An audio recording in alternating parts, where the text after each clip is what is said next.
When you think of Rio de Janeiro, what comes to mind? Probably breathtaking beauty, right? A really vibrant culture. But, behind that perfect postcard image, there's a story of deep, deep contrast. It's really a tale of two completely different cities living right next to each other. So, let's explore what that actually means. Yeah, for decades, Rio's had this nickname, the Cidade Maravilhosa, which means the marvelous city. And it totally fits that image, right? You picture these sun-drenched beaches, you hear the samba, you think of celebration. That's the face of Brazil that the whole world knows and, honestly, dreams about. But that raises a pretty powerful question, doesn't it?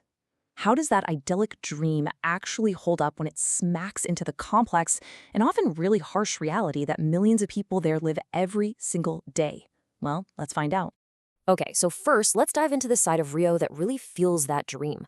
We're talking about a true megacity here, one of Brazil's most important economic and cultural hubs. This is the powerhouse version of Rio.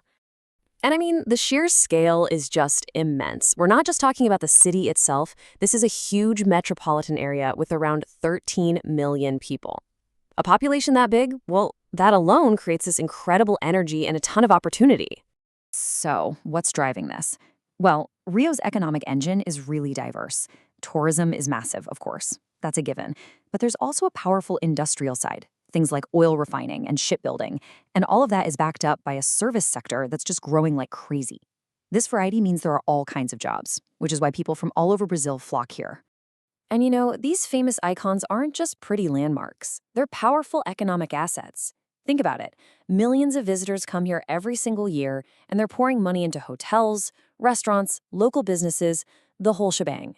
And that is what fuels that whole City of Dreams story. But, and this is a big but, this prosperous image, it doesn't even begin to tell the whole story.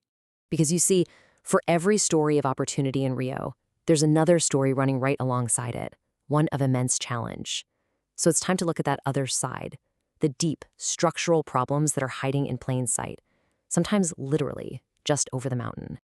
And here's a dose of stark reality for you.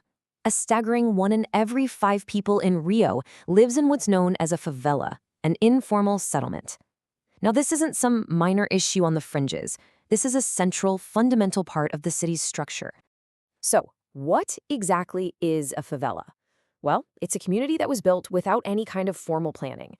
They're often on land that, frankly, nobody else wanted, like these really steep, unstable hillsides. And what's absolutely crucial to understand is that these areas often lack the basic services that you and I just take for granted, things like reliable clean water or proper sanitation. And being this vulnerable, it has devastating consequences. I mean, just look at what happened in April 2010. After days of intense rain, massive landslides just tore through several favelas. Over 200 people died. And this wasn't just a natural disaster. No way. This was a tragedy that was completely rooted in social and economic inequality. And look, these challenges, they don't stay contained in the favelas. They ripple out and affect the entire city. We're talking about insecurity from gang activity, absolutely brutal traffic that just clogs the city's arteries, and heavy pollution, contaminating iconic places like Guanabara Bay. These aren't isolated problems at all. They are full-blown, citywide crises. So when you're faced with problems this deep, you have to do something, right? This city had to act. And the big question became, how on earth do you even begin to bridge this enormous divide? Let's take a look at some of the ambitious plans they came up with. Okay, so one of the key ideas was something called the Favela Bairro Project. The goal was pretty straightforward, but at the time it was kind of radical. Upgrade the favelas and actually integrate them into the formal city. This meant doing things like providing basic services, water, power, paving roads, and building public spaces, really trying to improve the quality of life from the ground up. But, local projects are one thing. What about something massive? A huge global event? The city made a huge bet that hosting the 2016 Olympic Games could be the thing, the catalyst, for a sweeping citywide transformation. So how did that turn out? Well, the legacy of the Olympics is complicated, for sure. On the one hand, yeah, there were real upsides. New metro lines got built, the bus systems were improved, and that did help with some of the city's legendary traffic jams. But on the other hand, the cost was just astronomical.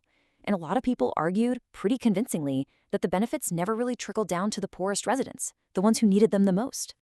So, where does all of this leave Rio today? Well, the city is still very much a work in progress. It's kind of like an unfinished masterpiece, you know? It's locked in this constant struggle to create a future that's actually fair for all its citizens. This quote really just nails it. It gets right to the heart of Rio's paradox. It's a city that offers these incredible opportunities, while at the same time, it's facing these profound and constant challenges. When you get right down to it, Rio's story isn't really one of success or failure. It's more like a story of a continuous high-wire balancing act. For every step forward in economic growth, there's always the shadow of inequality. For every single iconic, beautiful view, there's a harsh reality of hardship just right out of the frame. And all of this leaves us with a final and really crucial question. Because Rio's struggle, it's not unique, not at all. It's a question that megacities all over the world are facing. How do you grow? How do you modernize? And how do you build a future that truly includes everyone, that doesn't leave millions of people behind? Honestly, that is the challenge that defines our time.